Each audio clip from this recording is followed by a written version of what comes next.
Bismillahirrahmanirrahim. Assalamualaikum warahmatullahi wabarakatuh.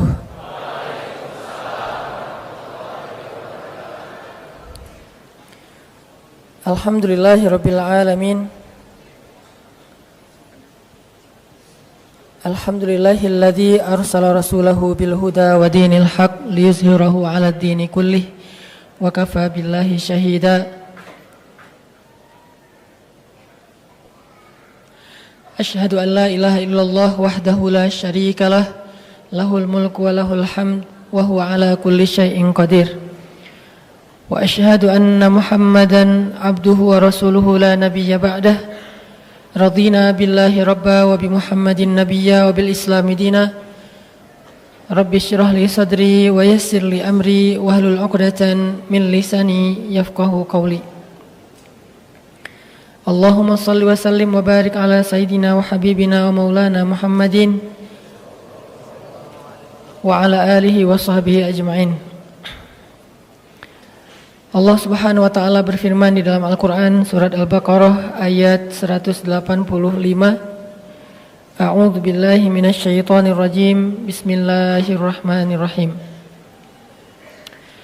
شهر رمضان الذي أنزل فيه القرآن شهر رمضان الذي أنزل فيه القرآن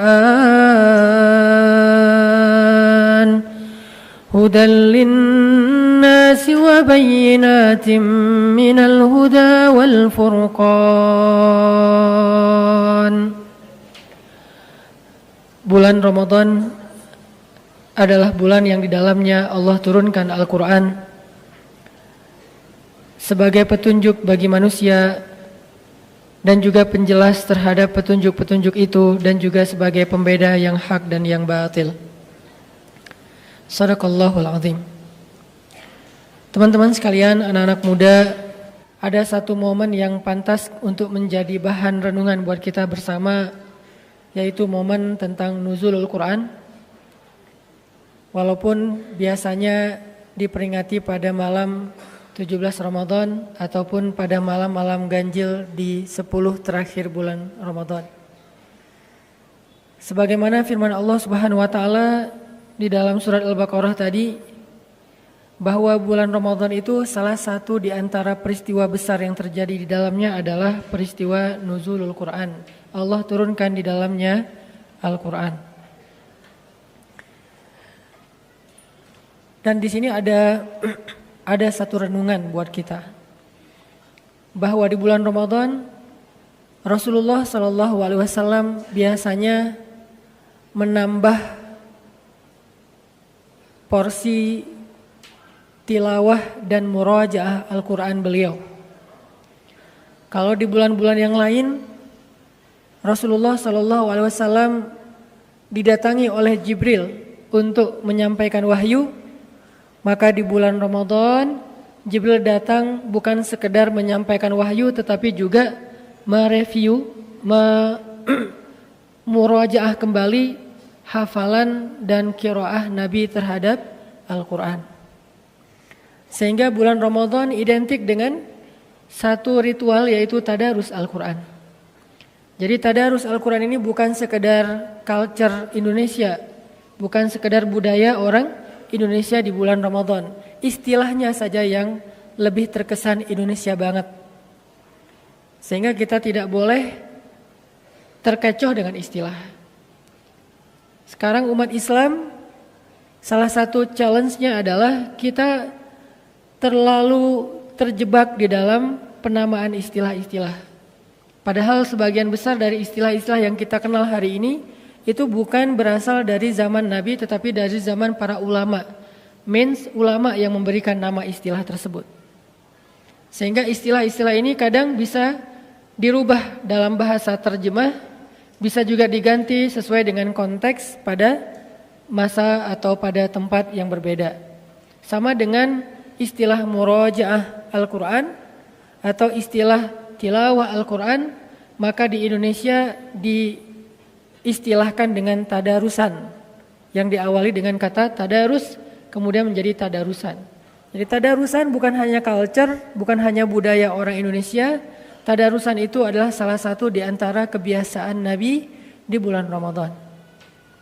Bahkan di bulan Ramadan biasanya Jibril akan turun 2 kali untuk tadarusan bersama Rasulullah SAW.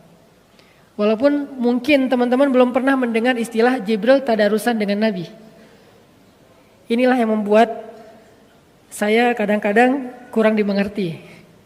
Sering menggunakan istilah yang sebetulnya itu adalah terjemah. Istilah terjemah dari istilah yang udah common di masyarakat.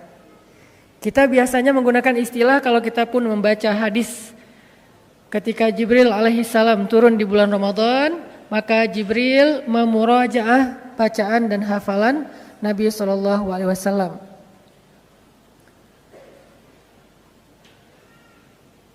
Salah satu ayat Jibril memurajaah hafalan Nabi atau bacaan Nabi di dalam Al-Quran itu ada di surat Al-Qiyamah.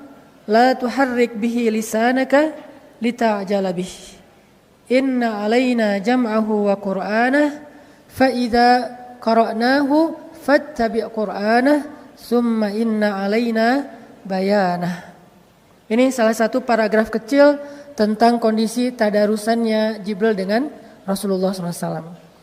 Nah, istilah murajaah itu kemudian saya coba sinkronkan dengan istilah-istilah yang lebih populer di Indonesia, yaitu adalah istilah tadarusan. Jadi bisa dikatakan bahwa salah satu di antara kebiasaan Nabi SAW di bulan Ramadan adalah tadarusan.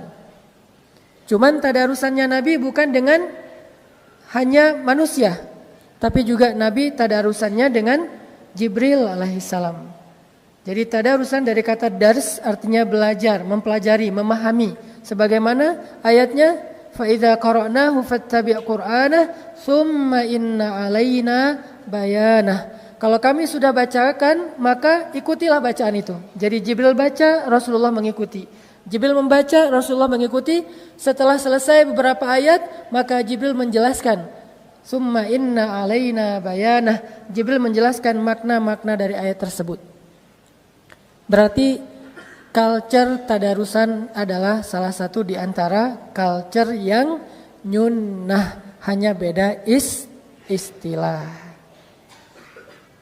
Jadi untuk dikenal atau untuk dilihat bahwa ini sesuatu yang sunnah atau tidak, kita tidak boleh hanya melihat dari istilahnya, tapi coba perhatikan prakteknya.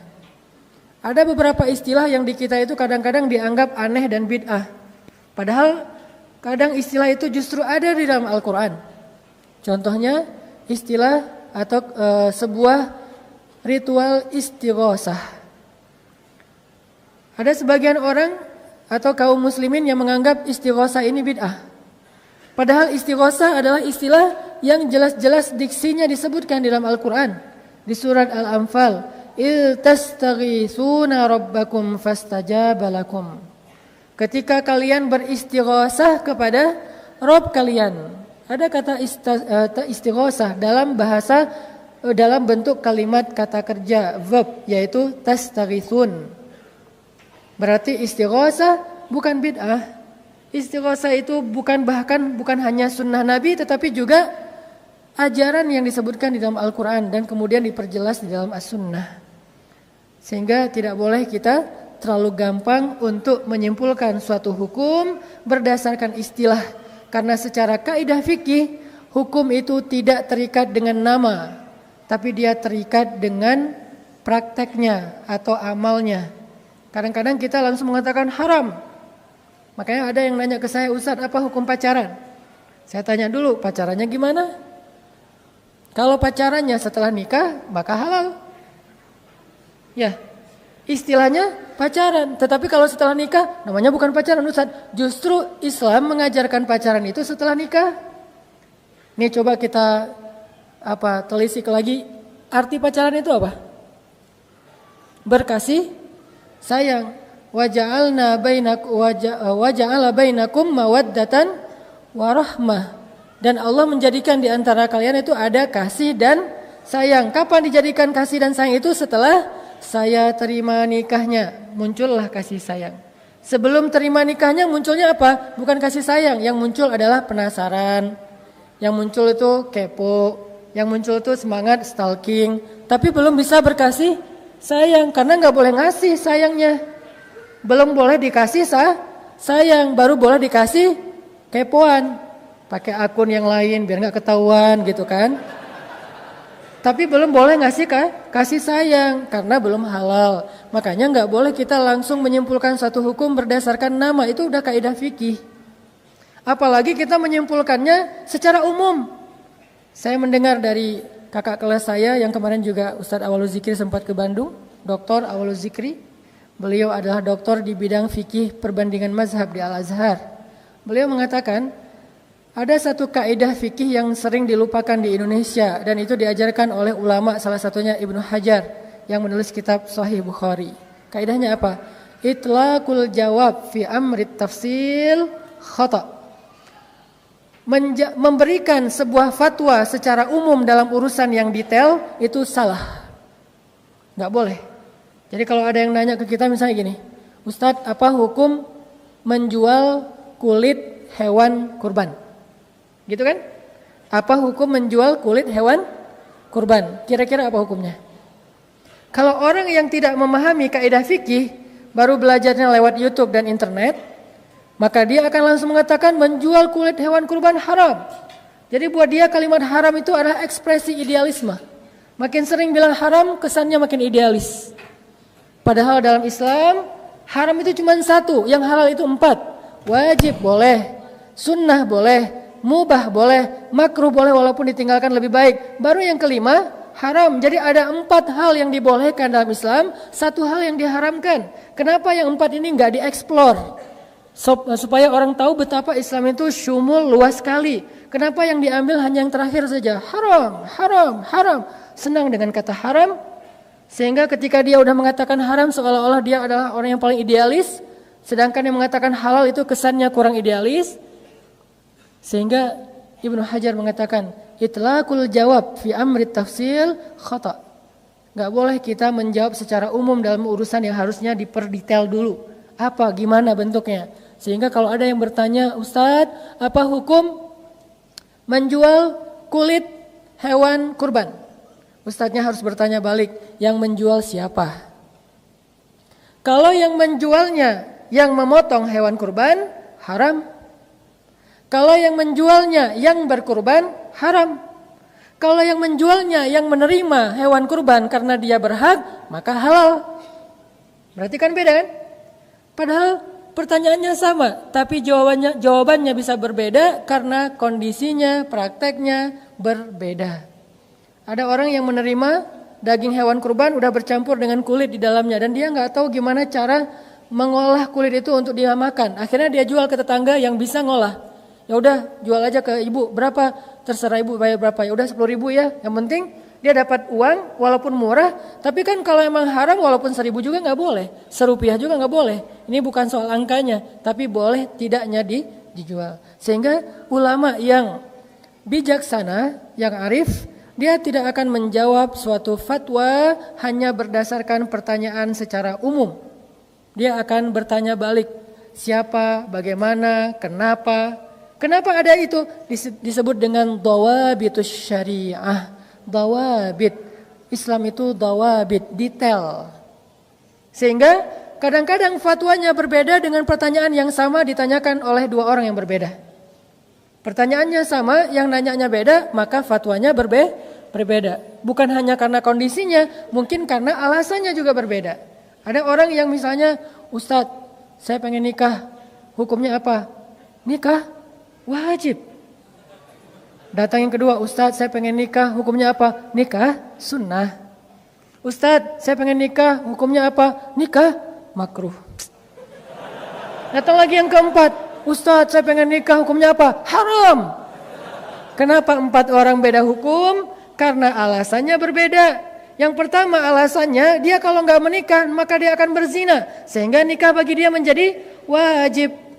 Yang kedua, dikatakan sunnah karena dia sudah mampu, tapi dia tidak akan berzina kalaupun tidak menikah, maka bagi dia sangat dianjurkan sunnah muakkadah. Yang ketiga, buat dia nikah itu cuma coba-coba. Seru nggak ya nikah? Akhirnya nikah bagi dia menjadi makruh. Yang ketiga, nikah hanya untuk mempermainkan orang lain. Dan dia udah berniat nanti setelah dia mencicipinya, dalam tanda petik dia akan ceraikan. Maka nikah bagi dia haram.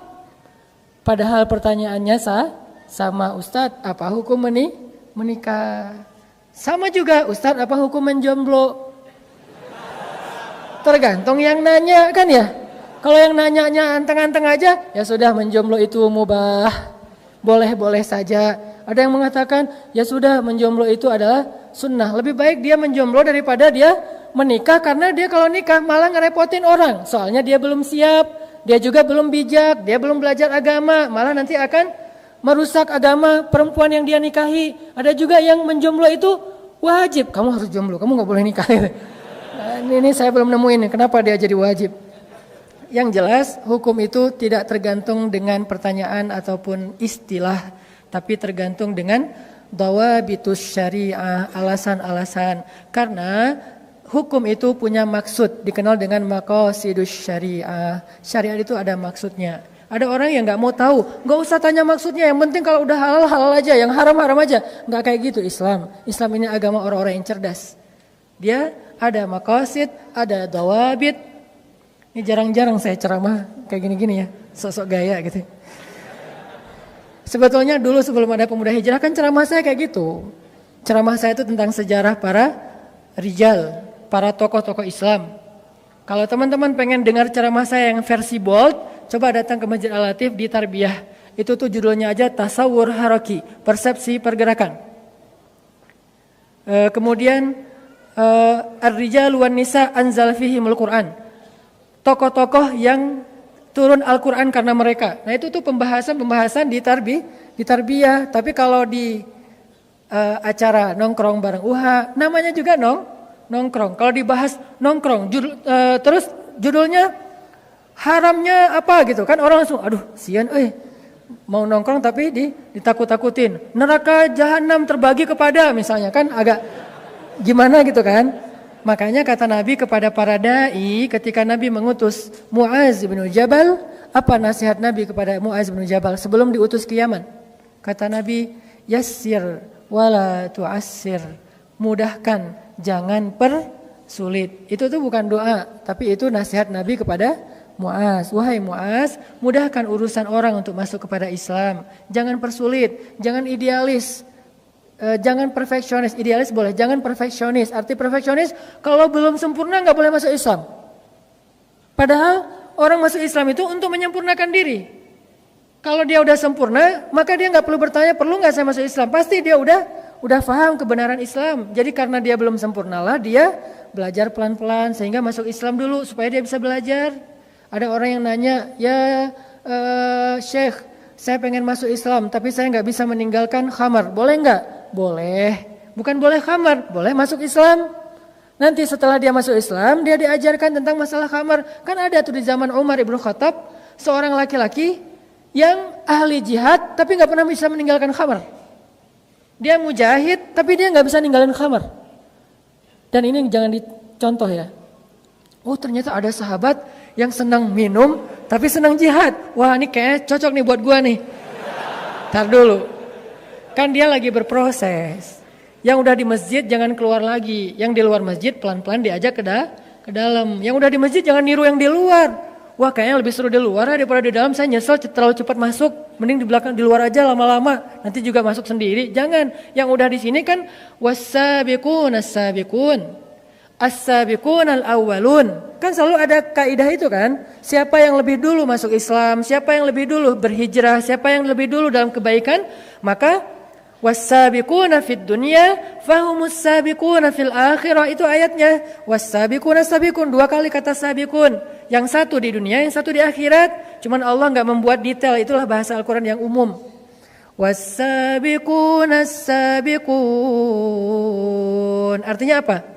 Yang duluan dan duluan, gitu kan? Maksudnya was-sabiquna fid dunya fahumus sabiquna fil akhirah. Orang yang di dunia duluan dalam kebaikan, nanti dia di akhirat duluan ke surga. Jadi yang udah hijrah jangan nyesel, aduh nyesel udah terlalu awal hijrah jadi udah gak bisa seru-seruan. Siapa bilang setelah hijrah gak bisa seru-seruan? Jadi balik lagi kepada yang tadi, salah satu hobi dan kebiasaan Nabi SAW di bulan Ramadan adalah tadarusan. Tadarusannya bersama Jibril alaihissalam. Sehingga di bulan Ramadan ini kita coba untuk belajar kembali tentang kebiasaan Nabi dalam tadarusan. Apakah tadarusan kita ini sudah mirip dengan tadarusannya Nabi Sallallahu Alaihi Wasallam? Apa sih yang dilakukan Nabi ketika tadarusan? Apakah sekedar mentilawahkan Al-Quran atau lebih daripada tilawah? Karena di dalam konteks bacaan Al-Quran itu ada banyak istilah. Ada tilawah, ada qiraah, ada tartil, apalagi banyak istilah-istilah yang menunjukkan makna membaca Al-Quran. Ada warattilil Qur'ana tartila, bacalah Al-Quran, baca juga kan? Faqra'u ma tayassara minal Qur'an, bacalah Al-Quran, baca juga. Ada lagi watlu ma uwahya ilaika, bacakan apa yang diwahyukan kepadamu, baca juga. Jadi tilawah artinya baca, qiraah artinya baca, tartil artinya baca. Kenapa? Karena itu terjemah. Tapi dalam bahasa Arab 3 kalimat ini berbeda arti antara warattilil Qur'an tartila, utlu ma uhiya ilaik, faqra ma tayassara minal Qur'an. 3 diksi dengan makna yang berbeda. Kira-kira tadarusan kita yang mana nih? Karena jangan-jangan kita tartil pun enggak. Kalau tartil, warattilil Qur'ana tartila, itu artinya bacalah Al-Quran perlahan-lahan, lebih kepada beatnya. Kok beat sih Ustadz? Ya udah tempo lah. Sama aja sih padahal ya. Cuma orang mungkin agak-agak gimana gitu. Saya lagi agak-agak kagok nih mau ngomong bisa dibully deh ya. Jadi beatnya itu, jadi warattil Quran tartila itu masalah beat. Seberapa cepat bacaan kita. Nah, ajaran Al-Quran kita tuh disuruh baca Quran itu perlahan-lahan. Warattil Qur'ana tartila. Gimana dengan yang baca Qurannya cepat Ustaz? Ghairil maghdubi alaihim waladdallin. Amin. Nah, ini gimana nih? Ini tartil nggak sih gitu kan? Menurut saya, ini menurut saya ya. Tolong bagian ini jangan di crop ya. Menurut saya itu bacaannya terlalu pro. Orang kalau udah pro mungkin jadi kayak gampang banget gitu kan. Kalau kita terlalu amatiran sih. Makanya itu baca Quran itu pelan-pelan soalnya masih amatiran. Kalau mereka kan udah pro, bacanya cepet-cepet. Waladhdallin, terus makmumnya juga pro, aminnya. Amin. Wes. Kan pro banget kan? Kalau kita kan amatiran. Jadi amin kita tuh amin. Kok pelan banget sih? Ya gue baru belajar. Makanya ada teman saya dulu tuh pas kita lagi belajar pedal di Batu Karas, lagi belajar kayak surfingan lah. Itu tuh kita pas waktunya sholat asar kan mendarat dulu tuh, taruh papan, kita wudhu. Kita lagi wudhu, ada teman kita udah selesai sholat. Padahal mulai wudhunya bareng. Kita belum selesai wudhu, dia udah selesai sholat. Ditanya sama temennya, lo kok cepet banget sholatnya? Beda kalau udah pro. Jadi kalau udah pro sholatnya cepat. Kalau yang amatiran mah pelan-pelan. Takbirnya juga lama gitu ya. Allah, aduh gagal Soalnya nggak bisa mensinkronkan niat dengan ucapan takbir gitu kan. Jadi kayak pelan-pelan hati-hati banget. Allah, udah jadi salah ketinggian, turunin lagi dikit gitu. Tapi kalau udah pro, wes. Jadi dalam hitungan 1 menit bisa dapat 2 rakaat. Allahu alam hukumnya apa, saya nggak mau menjudge, tapi buat saya tuh menurut saya sih pro banget lah. Cuman kita belum bisa niru karena kita masih amatiran. Jadi warattilil Qur'ana tartila, bacalah Al-Quran dengan tartil itu artinya bacalah Al-Quran secara perlahan-lahan. Sehingga ketika Nabi mencoba untuk mempercepat beat bacaan beliau, turun ayat la tuharrik lisanaka lita'jala bih. Janganlah kamu gerakkan lisanmu lita'jil. Lita'jil itu apa arti ta'jil? Pasti ngerti banget lah arti ta'jil ya. Apa ta'jil? Ta'jil itu artinya menyegerakan. biasanya diidentikan dengan iftar. Apa arti iftar? Berbuka puasa. Makanya berbuka puasa itu dianjurkan untuk takjil. Maaf, bukan takjil, takjil. Kalau takjil malah mengakhirkan. Kalau takjil malah mendahulu. Jadi bedain sama hamzah itu beda arti. Sama kayak kita beda harokat antara jamal dengan jamal itu beda arti. Kalau kita bilang jamal itu artinya keren. Kalau kita bilang jamal itu artinya onta. Jadi kalau kita bilang jamal, onta keren. Makanya manggil orang yang namanya Pak Jamal tuh hati-hati. Jangan Pak Jamal, Pak Onta. Jangan Pak Jamal, manggilnya Pak Jamal. Kok panjang sih? Biar benar, Bapak keren. Enggak, nama saya Jamal, jadi Bapak Onta. Jadi beda harokat, beda arti. Sama dengan ta'jil dengan takjil. Ustaz kok Arab-Arab banget sih malam ini? Ya sedikit. Jadi ta'jil artinya menyegerakan. Sehingga salah satu di antara kebaikan puasa itu adalah menyegerakan berbuka. Tapi arti menyegerakan tetap aja nunggu azan. Bukan menyegerakan azan juga belum. Udah kan ta'jil Ustaz. Tetap aja nunggu azan. Nah, la tuharrik bihi lisanak lita'jala bih. Janganlah kamu menggerakkan lisanmu untuk mempercepat bacaan. Jadi bacanya pelan-pelan. Bismillahirrahmanirrahim. Alhamdulillahi rabbil alamin. Arrahmanirrahim. Maliki yaumiddin. Lebih cepat lagi. Iyyaka na'budu wa iyyaka nasta'in. Ihdinas siratal mustaqim. Siratal ladzina an'amta 'alaihim ghairil maghdubi 'alaihim waladdallin. Itu udah paling cepat. Lebih cepat lagi. Alif lam mim dzalika amin. Aduh, saya juga gak ngerti gimana cara bacanya. Itu tuh saya tuh kan kita udah pada hafal Al-Fatihah lah ya dari sejak kecil kan. Tapi kayaknya nggak kebayang gimana cara baca Al-Fatihah dengan kecepatan flash kayak gitu kan. Itu tuh luar biasa. Saya juga salut lah pokoknya. Karena saya nggak bisa. Nah, ada seorang sahabat namanya Abdullah ibnu Mas'ud. Tapi harus paham orangnya ya. Karena kalau beda orangnya tadi beda hukum. Kebenaran ini Abdullah ibnu Mas'ud. Siapa dia? Dia adalah sahabat yang dititipkan oleh Nabi Al-Quran. Dititipkan oleh Nabi Al-Quran. Dia salah satu periwayat Al-Quran, Abdullah bin Mas'ud, yang bisa menghafal Quran 1 juz sekali dengar. Jadi Nabi baca Al-Quran 1 juz, dia dengerin aja. Beres Nabi baca, ya Rasulullah saya udah hafal.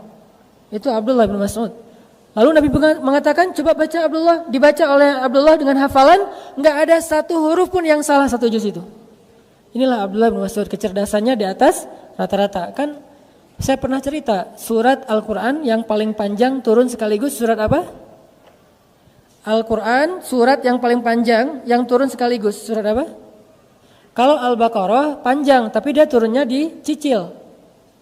Surat yang paling panjang turunnya sekaligus di Al-Quran, surat Al-An'am. 1 juz lebih 1 lembar. 11 lembar lebih. 11 lembar setengah lebih tepatnya.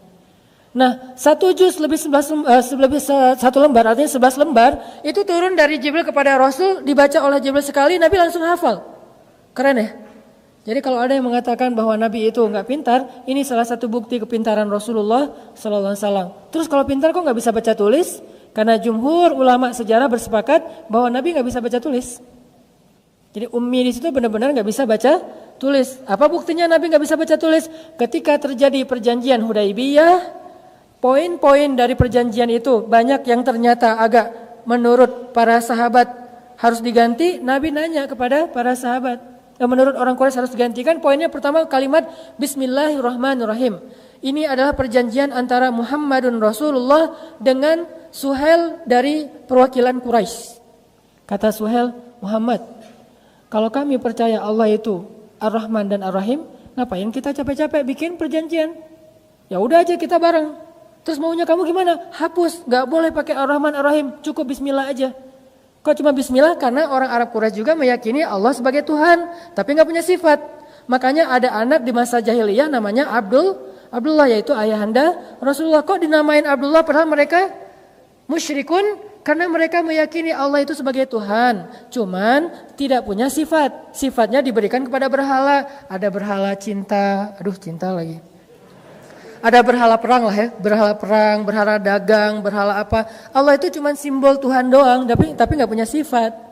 Makanya kalau kami percaya Allah itu Rahman dan Rahim, ngapain kita bikin perjanjian? Udah aja kita bareng. Terus maunya gimana? Hapus Ar-Rahman Ar-Rahim, tinggal Bismillah. Juru tulisnya siapa? Ali bin Abi Thalib, karena dia bisa baca tulis. Nabi nanya, ya Ali, mana kalimat Ar-Rahman Ar-Rahim? Karena Nabi tidak bisa membaca. Mana kalimat Ar-Rahman Ar-Rahim? Ali menunjukkan, yang ini ya Rasul. Kata Rasulullah, hapus. Kata Ali, saya nggak berani ya Rasul. Mana berani dia menghapus Ar-Rahman Ar-Rahim? Nanti dia takut kepada Allah. Kata Rasul, ambil kain yang basah, dibasahin dengan air, Nabi sendiri yang menghapus Ar-Rahman Ar-Rahim. Tinggal Bismillah. Terus kalimat berikutnya, kata Suhail, Muhammad, kalau kami percaya kamu adalah Rasulullah, ngapain kita capek-capek bikin perjanjian? Terus maunya gimana? Gak pakai kalimat Rasulullah, udah aja Muhammad ibnu Abdillah dengan Suhail bin siapa gitu. Jadi gak pakai embel-embel Rasulullah, hapus kalimat Rasulullah. Ali, mana kalimatnya? Ini ya Rasul, hapus. Saya nggak berani menghapus kalimat karena sesungguhnya engkau Rasulullah. Kata Rasul, mana kain basah? Nabi sendiri yang menghapusnya. Ini menjadi bukti bahwa Rasulullah emang nggak bisa baca tulis. Tapi apakah itu indikasi bahwa Rasulullah nggak pintar? Enggak, karena kita harus memahami sejarah secara konteks sejarah. Jangan menjudge sejarah, karena kita berbeda konteks dengan sejarah. Apa maksudnya? Pada masa itu, tren belajar itu bukan lewat baca dan tulis. Tren belajar pada masa itu lewat riwayat dan dihafal. Sehingga orang yang pintar pada masa itu bukan yang jago baca dan tulis, tapi yang banyak hafalan dan kuat hafalan. Sehingga ketika Allah menurunkan wahyu kepada Rasulullah SAW, harusnya Allah ngajarin Nabi tentang baca tulis dulu kan? Ketika Nabi kecil, kenapa nggak diajarin dulu sama Allah baca tulis? Kenapa Allah langsung ngasih wahyu sementara nabinya nggak bisa baca tulis? Karena tren belajar pada masa itu bukan lewat baca dan menulis, tapi lewat mendengar dan menghafal. Sehingga hafalan mereka itu kuat-kuat. Kalau belum nulis kan nggak pede kan? Nanti lupa gimana nih? Nomor telepon aja ditulis. Cuman satu nomor telepon yang langsung bisa kehafal. Nomor telepon mantan. Cepat hafalannya tuh. Walaupun udah unfollow, udah di blok, tapi masih ada. Walau udah di delcon gitu kan, tapi masih dihafal, sama aja sih. Tinggal diketik lagi aja telepon. Yang angkat bapaknya. Ya, intinya adalah Rasulullah SAW langsung hafal 1 juz lebih dari surah Al-An'am yang dibaca oleh Jibril. Jibril membaca Al-An'am, Nabi dengerin, hafal. Udah beres hafal, Nabi ngumpulin para sahabat. Ngumpulin, pada dengerin, Nabi bacain Al-An'am 1 juz. Beres Nabi baca, Abdullah bin Mas'ud angkat tangan, ya Rasulullah, saya sudah hafal. Rasulullah takjub. Ini solehnya Rasul ya, tawaduk banget. Pas Abdullah ngomong kayak gitu, ya Rasulullah, saya sudah hafal. Rasulullah nggak ngomong, emang lo doang, gue juga sama. Ini kalau kita kan orangnya kayak sok pamer gitu kan, pengen diakui. Kalau Rasulullah enggak, Rasulullah itu sangat menghargai orang, langsung mengatakan, ya Abdullah kamu udah hafal? Ya Rasulullah, coba baca. Dibacalah oleh Abdullah dari ayat 1 sampai terakhir, tidak ada satupun huruf yang salah. Ini kemampuan hafalannya Abdullah ibnu Mas'ud. Nah, Ibnu Mas'ud ini salah satu sahabat yang kalau baca Quran, bacaannya itu persis Jibril alaihissalam.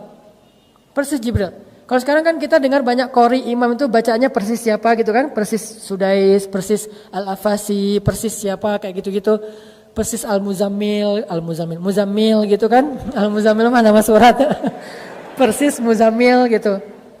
Nah kalau Abdullah persisnya persis Jibril. Dulu tuh waktu saya masih SMA saya ngefans banget dengan yang namanya Sa'dul Ghamidi. Salah satu qori dan imam dari Arab Saudi, dari kabilah Ghamid, sehingga beliau dinamain Al-Ghamidi, orang Ghamid. Itu saya senang banget dengan membacaannya. Makanya sering saya ulang-ulang dulu tuh. Saya dulu pernah ikut audisi tilawah Al-Quran di Kairo yang masuk ke 2 channel TV itu. Di antara sekian ratus peserta orang-orang Mesir, saya nomor 1 alhamdulillah gara-gara menjiplak bacaan Al-Ghamidi. Pas datang depan ininya, jurinya, dari mana? Indonesia. Oh iya. Bisa baca Quran? Sedikit-sedikit. Ya udah baca yang mudah-mudah saja. Ya sudah Al-Ikhlas. Karena itu yang paling mudah. Al-Fatihah Al-Ikhlas. Al-Fatihahnya Al-Ghamidi. Alhamdulillahi Rabbil Alamin. Ar-Rahmanir Rahim, Maliki Yaumiddin, Iyyaka na'budu wa iyyaka nasta'in. Nangis jurinya. Alhamdulillah dalam hati saya langsung husnuzon. Menang nih. Dia tuh nangis bukan karena bacaannya bagus. Dia tuh udah sering dengar bacaan yang bagus. Tapi dia nangis terharu. Kok ada orang Indonesia bacanya bisa kayak gini menurut dia. Dia pikir orang Indonesia itu kan orang asing ya. Orang ajam kan, bukan orang Arab. Sehingga biasanya kayak bacanya Alhamdulillahi Rabbil Alamin. Mungkin karena kita orang Indonesia kan. Jadi A jadi nga gitu kan. Baca alif lam mim jadi alama gitu kan. Karena kita orang Indonesia, ternyata kok ada orang Indonesia bacanya bisa kayak Gini. Dia terharu, Masya Allah kata dia. Langsung dia kasih golden ticket gitu lah. Alhamdulillah. Tapi itu bukan karena saya bacaannya bagus teman-teman. Mau tahu rahasianya kenapa? Karena saya baru nikah. Hubungannya apa Ustadz? Ustadz maksa materinya. Enggak benar. Itu karena saya baru nikah. Saya tuh doa sama Allah, ya Allah saya udah nikah. Nikah kan ibadah. Tapi saya gak punya kerjaan. Saya mau ngasih nafkah apa buat istri saya? Ya Allah beri saya rezeki. Tiba-tiba dapat panggilan audisi. Juara. Langsung dikontrak 20 episode. Lumayan lah bisa tinggal di Kairo. Berdua sama istri tanpa kerja selama 6 bulan. Jadi istri saya S2, saya keliling. 99 cahaya di langit Kairo. Foto-foto, sok-sok nulis gitu. Di depan taman, depan sungai Nil. Kalau lagi bingung-bingung loncat gitu kan ya. Pokoknya menikmati hidup aja lah. Istri saya biarin aja dia sibuk dengan belajar. Udah malam-malam dia buka buku tebal-tebal tuh. Karena dia ngambil S2-nya tafsir lah gitu. Tafsir kan berat ya. Salah satu mata kuliah yang cukup berat tuh tafsir. Karena Al-Quran satu huruf aja kalau dibedah tuh panjang banget. Udah baca, saya lagi ngedit-ngedit foto gitu. Wah ini seru nih di sebelah sini nih. Jadi kita kayak beda passion banget lah. Alhamdulillah 6 bulan bertahan. Itu rezeki. Tapi bukan itu yang mau dibahas. Abdullah bin Mas'ud bacanya seperti Jibril. Dan suatu saat Abdullah bin Mas'ud bilang gini ke Rasulullah. Ya Rasulullah, saya itu bisa mengkhatamkan Al-Quran sehari 1 kali. Kata Nabi, ya Abdullah, jangan. Kalau gitu 2 hari 1 kali khatam. Kata Rasulullah, jangan. Kalau gitu 3 hari 1 kali khatam. Ya udah segitu. Tapi kalau bisa jangan lebih dari itu. Maksudnya apa? Kok bisa 1 hari sekali pengen khatam Al-Quran? Rasulullah larang. Karena kalau sampai kurang dari 3 hari khatam, berarti dia tidak qiraah. Soalnya dia baru murojaah nggak akan faham. Terlalu cepat. Ini mirip dengan cerita seorang anak muda di zaman Nabi itu yang sholatnya cepat banget kan? Yang tadi pro banget. Sehingga kata Nabi, sholat lagi kamu belum sholat. Terus dia sholat lagi, cepat lagi, sholat lagi kamu belum sholat. Sama, jangan baca Quran khatam kurang dari 3 hari. Karena kalau kurang dari 3 hari berarti bacaannya tidak sempat ditadabbur. Gimana dengan para hafiz Quran Ustadz? Itu beda karena mereka murojaah. Saya punya seorang guru anggota dewan di Jakarta. Beliau murojaah Al-Quran sehari itu 10 juz. Sehari 10 juz. Padahal anggota dewan loh, bukan nganggur. Yang kesibukannya luar biasa tapi bisa murojaah Al-Quran sehari 10 juz. Jadi 3 hari beliau khatam, 3 hari khatam. Kalau kita 3 hari gak khatam-khatam gitu ya, 1 juz juga ya. Kalau beliau 30 juz 3 hari khatam. Itu khusus buat para hufaz. Nah, balik lagi kepada hobi Nabi tadarusan. Jadi walaupun Nabi di bulan Ramadan semangat membaca Al-Quran, bukan mengejar hanya jumlah ayat dan juz. Tetapi kata Jibril, kata Allah, waratil Qur'ana tartila la tuharrik bihi lisanaka lita'jala bih. Nabi juga mencoba untuk memahami ayatnya. Sehingga saya mau mengajak teman-teman semuanya dalam hubungan kita dengan Al-Quran, coba bikin 2 target sekarang. 1 target khatam, mungkin sehari 1 juz, sehari setengah juz kalau di luar Ramadan, sehingga 2 bulan sekali khatam. Kalau di Ramadan 1 juz, supaya akhir Ramadan kita bisa doa khatam Al-Quran di akhir Ramadan. Itu target khatam. Bikin lagi 1 target faham. Target faham dan amal. Nah, kalau targetnya faham dan mengamalkan, itu bisa jadi sebulan 1 ayat. Bisa jadi sebulan cuman 1 ayat. Karena ada contoh, dulu Umar bin Khattab mengkhatamkan surat Al-Baqarah itu 12 tahun. Mengkhatamkan surat Al-Baqarah 12 tahun. Khatam yang kayak gimana maksudnya Ustaz? Kalau tilawah pasti cepat banget. Umar kan semangat baca Al-Quran. Kenapa bisa 12 tahun? Bukan tilawah, tapi qiraah. Bedanya, kalau tilawah hanya membaca hurufnya dan tetap berpahala pastinya karena satu huruf 10 kebaikan. Tapi kalau qiraah, dia mencoba untuk memahami, mentadaburi, mengamalkan. Mulai dari mentadaburi sampai mengamalkan. Sehingga setelah 12 tahun, maka tidak ada lagi satu pun ayat di dalam surat Al-Baqarah yang belum diamalkan oleh Umar bin Khattab. Jadi untuk mengamalkan Al-Baqarah butuh waktu 12 tahun. Sehingga kalau kita baca di surat Al-Baqarah ayat mana aja, itu pasti sudah pernah diamalin sama Umar bin Khattab. Sekarang kita selain udah khatam Al-Quran beberapa kali, kira-kira udah sampai di mana qiraah Al-Quran kita? Kalau tilawah kita mungkin udah berulang kali ya, udah tawaf berkali-kali nih tilawah, tapi qiraah kita udah sampai di mana? Dimulai dari Al-Fatihah, kemudian Al-Baqarah, atau mungkin nggak berurutan, tapi tematik sesuai dengan masalah. Kalau lagi misalnya masalah pekerjaan, nanti ada ayat-ayat tentang pekerjaan di surat Al-Jumu'ah ada, masalah jam kerja ada di surat Al-Baqarah juga, masalah riba, transaksi, akad, utang, piutang, apalagi saksi segala macam. Nah, udah berapa ayat yang kita tadabbur dan amalkan dari Al-Quran? Inilah yang akan menentukan kita itu ahlul Quran atau bukan. Kalau tilawah Al-Quran saja, maka kita berada di ring 3 dari antara dalam hubungan kita dengan Al-Quran. Termasuk orang ring 3 dengan Al-Quran, bukan ring 1. Kalau cuman tilawah. Kalau sudah menghafal, memahami, udah ring 2. Kalau udah mengamalkan, itu orang yang ring 1-nya Al-Quran. Akrab banget sama Al-Quran. Dan itu disebut dengan ahlul Quran. Dan ahlul Quran disebut juga dengan ahlullahi wa khassatuh. Keluarga Allah dan orang-orang yang istimewa di sisi Allah. Orang ring 1 inilah yang nanti di padang mahsyar ketika bangkit dijemput sama geng malaikat. Namanya geng malaikat Safaroh. Jadi ada grup malaikat, nama grupnya itu Safaroh. Apa malaikat Safaroh? Safaroh itu safir. Safir itu artinya duta, ambasador. Ternyata malaikat juga punya duta-duta yang keren-keren, yang ganteng-ganteng, yang sempurna, yang bijaksana, yang karismatik. Sehingga mereka disebutkan di surat Abasa dengan kalimat Safaroh kiramim bararah. Malaikat duta yang mulia lagi baik. Siapa mereka? Mereka adalah ahlul Quran dari golongan malaikat. Cahayanya luar biasa. Dan ahlul Quran di golongan manusia adalah orang yang mengamalkan Al-Quran. Semakin banyak amalannya, semakin dekat dia dengan Al-Quran. Ada orang yang tidak hafal 30 juz. Ada 2 orang. Yang satu hafal 30 juz dan mengamalkan 1 juz. Yang satu lagi hafal 1 juz, mengamalkan 3 juz. Maka orang yang paling dekat dengan Al-Quran di antara mereka adalah orang yang mengamalkan. Walaupun pahala menghafal Al-Quran itu gede banget, jangan remehin.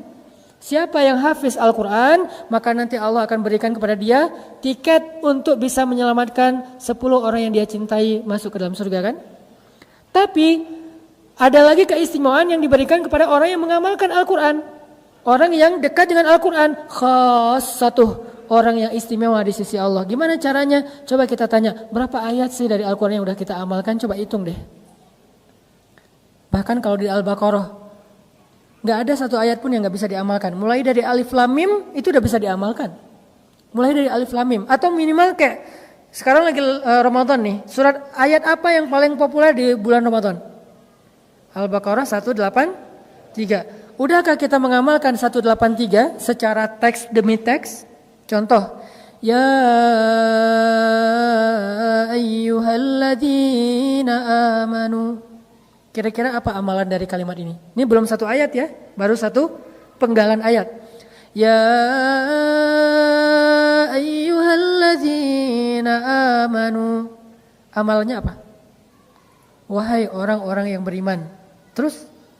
Nah, jarang kan dibahas?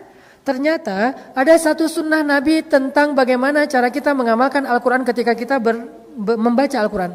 Salah satu yang paling ringan nih, saya ajarin yang ringan-ringan aja dulu. Ya ayyuhalladzina amanu itu namanya panggilan, nida.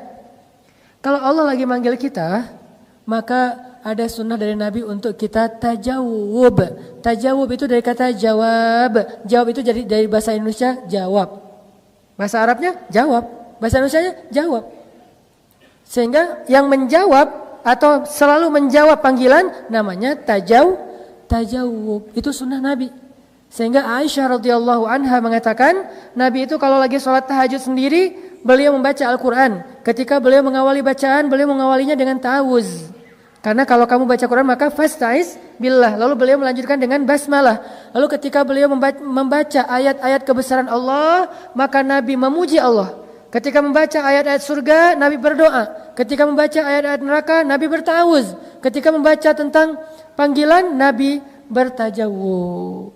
Ini menunjukkan bahwa tajawub salah satu sunnah Nabi dan tutorial cara mengamalkan Al-Quran paling sederhana. Tajawubnya gimana Ustadz? Kalau Allah panggil kita, ya ayyuhalladzi. Kalau ada panggilan ya ayyuha di Al-Quran itu namanya nida, panggilan. Tapi enggak semuanya bisa tajawub. Kalau dipanggilnya ya ayyuhalladzina amanu, maka kita mengatakan labbaika ya rabbi. Kita mengatakan labbaika ya rabbi. Wahai orang-orang yang beriman, aku penuhi panggilanmu ya Allah. Ada apa ya Allah? Kalau mau lebih akrab lagi, bilangnya gini, labbaika ya rabbi wa sa'daik. Itu lebih akrab lagi tuh. Kalau enggak hafal, apa sih tadi Ustaz? Udah labbaika ya rabbi aja. Jangan kebalik, labbaik Allahumma labbaik. Ini mah kayak terlalu menghayati umroh dan haji kan. Ini mirip sih tapi beda. Jadi kalau Allah panggil ya ayyuhalladzina amanu labbaika ya rabbi wa sa'daik. Aku penuhi panggilanmu kepada engkau ya Allah dan aku bahagia memenuhinya. Ada apa ya Allah? Jadi seolah-olah kayak orang tua kita manggil, misalnya manggil kita gitu, Asep, gitu ya. Ya ma, gitu kan ya. Nah itu berarti dia tajawub. Kalau dipanggil berkali-kali nggak jawab, nggak sopan. Berarti mengamalkan ayat panggilan, kita katakan labbaik ya Rabbi. Itu tuh Allah sayang banget kalau kita kayak gitu. La'allakum turhamun. Allah sayang sama hamba yang tajawub. Dan Allah juga tajawub sama kita. Contoh pas kita lagi sholat nih.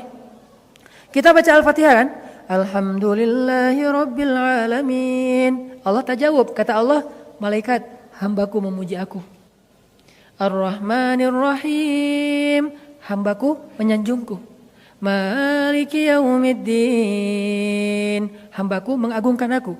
Iyyaka na'budu wa iyyaka nasta'in. Itu antara aku dengan hambaku loh ya.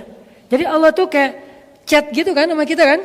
Nah gimana cara kita chat dengan Allah ketika Allah berfirman ya ayyuhalladzina amanu. Nanti kalau dalam sholat dengerin imam baca itu, maka ucapkan dengan pelan. Tapi jangan labbaik, jangan. Itu ngasih kode. Maksudnya imam buruan atuh.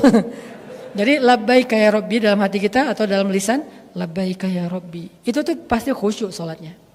Makanya kalau kita tahu beberapa trik kecil terhadap imam baca ya, jangan buru-buru jawabnya. Takutnya ya ayyuhal kafirun. Masa labbaik? Aku penuhi ya Allah, emang kita kafir? Nah, dengerin dulu yang jelas. Kalau ya ayyuhalladzina amanu oke. Kalau munafikun jangan. Kalau kafirun jangan. Tapi kalau ya ayyuhan nas masih mending lah ya. Wahai manusia atau ya ibadi. Walaupun ada pembukaannya sih. Kul ya ibadiyalladzina asrafu ala anfusihim. Kita langsung labbaika ya Rabbi.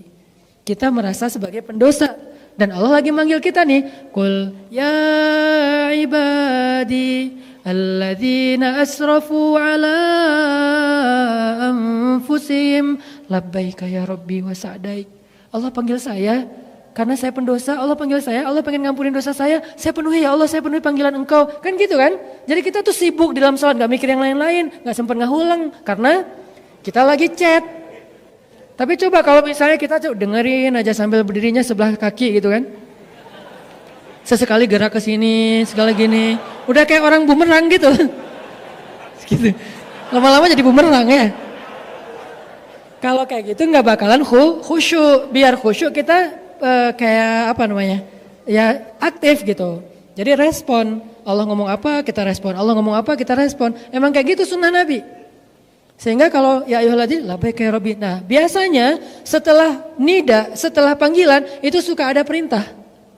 Atau suka ada larangan antara perintah atau larangan. Nah jawabannya apa? Sami'na wa ata'na. Ngomong gitu aja dulu walaupun kita belum ngamalin. Karena itu akan mensugesti kita buat ngamalin. Misalnya Allah bilang, Qul ya ibadiyalladzina asrafu ala anfusihim labbaika ya rabbi wa sa'daik. La taqnatu min rahmatillah. Sami'na wa ata'na. Gitu. Walaupun gak harus gitu-gitu sih. Maksudnya dalam hati gitu ya. Jadi kita kayak aktif banget gitu sama Allah lagi chat. Jadi gak ada yang bisa ganggu. Ya siap Allah, siap Allah. Atau siap. Itu mah di luar sholat lah ya. Jangan di dalam sholat. Ini menunjukkan kalau kita itu orangnya kayak seru gitu. Kan kalau kita chat sama teman tektokan gitu. Kalau seru kan kita juga jadi kayak semangat kan. Allah jangan dicuekin. Allah ngomong panjang lebar kita diem aja. Pas sudah beres salat, tadi imam baca surat apa ya? Nggak ngerti lah gitu. Ada yang lebih parah, saya pernah ngimamin di sebuah masjid di daerah pelosok ya. Di sebuah pelosok, nggak usah disebut di mana. Salat tarawih, bacanya di juz-juz yang di tengah, bukan Alhaakumut Takatsur atau Al-Asr. Saya bacanya Kaf Ha Ya Ain Shad, surat favorit saya, surat Maryam. Besoknya muncul gosip. Besok-besok jangan sholat bareng orang itu lagi. Kenapa? Qurannya meni beda. Ternyata kalau bukan At-Takatsur dikira bukan Quran. Jadi menurut mereka yang saya baca itu bukan Quran, saking mungkin awam ya, nggak ngerti. Nah, jadi kayak misalnya kalau kita dengan Allah itu akrab, dengan Allah itu chatnya tuh aktif, nanti begitu kita panggil Allah, Ya Rabbi, Abdi, hal min dhihajah, Abdi, hal min taib, hambaku kenapa, ada apa, kamu butuh masalah, ada masalah, kamu pengen taubat, gitu Allah ke kita, gara-gara kita sering, Ya ayyuhalladzina amanu, labbaika ya Rabbi, kita panggil, Ya Rabbi, Abdi, kata Allah. Karena kita udah sering tektokan nama Allah. Itu cara paling sederhana ngamalin Al-Quran.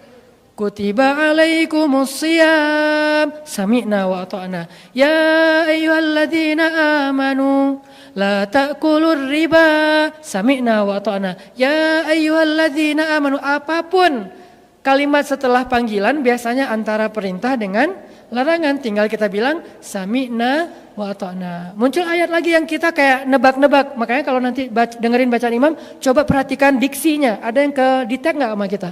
Misalnya ke detectnya Jahannam. Kan semua ngerti kan? Nggak ada yang nggak ngerti kan Jahannam? Kalau ada kalimat bukan apa? Jahannam lah pokoknya. Atau kalau yang lebih seringnya bukan Jahannam, nar. Nar kan? Naruka jadi bahasa Indonesia. Neraka. Maksa. Jadi nar artinya neraka. Fattakun narallati waquduhan nasu wal hijarah. Kalau kita dengar kata nar, kita dengan kata jahannam, maka kita dalam hati mengatakan a'udzubillahi min dzalik atau Allahumma inni a'udzubika min azabi jahannam. Kalau kita hafal, kita boleh baca Allahumma inni a'udzubika min azabi jahannam. Kalau dengar kata jannatin, pasti kenal dong. Tajri min tahtihal anhar. Langsung bilang Allahumma inni as'alukal jannah. Allahumma inni as'aluka jannatal firdausal a'la. Ya Allah beri saya surga firdaus yang paling tinggi. Gitu dalam kita bermuamalah dengan Al-Quran.